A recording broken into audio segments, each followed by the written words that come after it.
हनुमान बहुत शक्तिशाली है, लेकिन उनका पूजन इसलिए कि वो विनम्र बहुत है।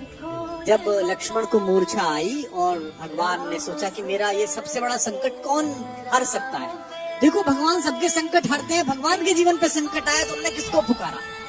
उन्होंने हनुमान से कहा कि तुम जाओ और संजीवनी लेकर आओ। तो जब आकाश में हनुमान चले तो सूरज निकला हुआ। आकाश में तो सूरज होता ही है, दिन कभी डूबता नहीं है। हमारी माँ पृथ्वी हमें गोदी में लेकर हमारे पिता सूरज की ओर से पीठ कर लेती है। माँ को दोष दे नहीं सकते तो पिता को दोष देते हैं कि दिन डूब गया है। दिन कभी डूबता नहीं है, दिन तो निकलता निकला रहता है। सूर्य कभी अस्त नहीं होता। कैलाश भाई ने गाया आवाज, क्या कभी अंबर में। तो बेटा सूरज कभी डूबता नहीं है, तो सूरज आकाश में मिला। और अगर सूरज इधर निकल जाता जहाँ लक्ष्मण लेटे हुए थे तो भगवान के जीवन का सबसे बड़ा संकट आ जाता। उनका भुजा जैसा भाई, जिसे वो अपनी भुजा कहते हैं दाहिनी, वो पृथ्वी छोड़ जाता। भगवान सहन न कर पाते तो इतना बड़ा काम करने गए। और कितने ताकतवर थे, पंच तत्वों में से एक पवन के बेटे हैं। सूरज से मिले तो उन्होंने कितनी विनम्रता से बात की। रवि भाई सूरज से बोले, हे सूरज इतना याद रहे संकट एक सूरज वंश पे है। ये नहीं कहा कि मैं तुम्हारे लिए प्रार्थना कर रहा हूँ, तुम्हारा ही खानदान है ना, सूर्यवंशी राम का भाई परेशान है, तुम भी सूर्य हो तो आप ही के खानदान का काम करने जा रहा हूँ। विनम्रता देखना आप कितने पोलाइट हैं, है ना। ये सूरज इतना याद रहे संकट एक सूरज वंश पे है। लंका के नीच राहु द्वारा आघात दिनेश अंश पर है। मेरे आने से पहले यदि किरणों का चमत्कार होगा तो सूर्य वंश में सूर्यदेव निश्चित ही अंधकार होगा। कितना प्यार से बोल रहे हैं देखो आप।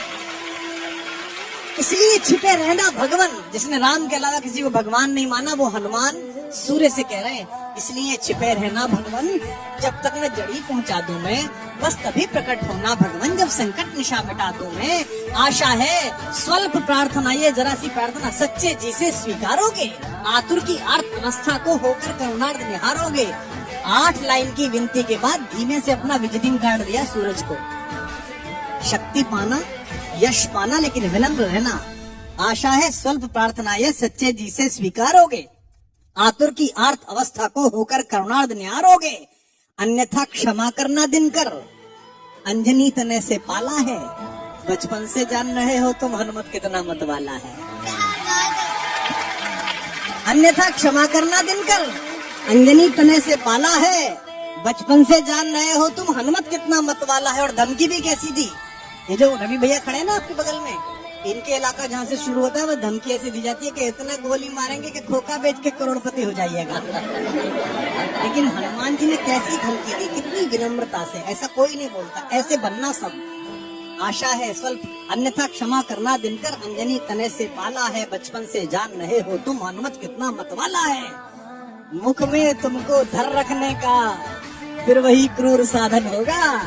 बंदी मोचन तब होगा जब लक्ष्मण का दुख मोचन होगा।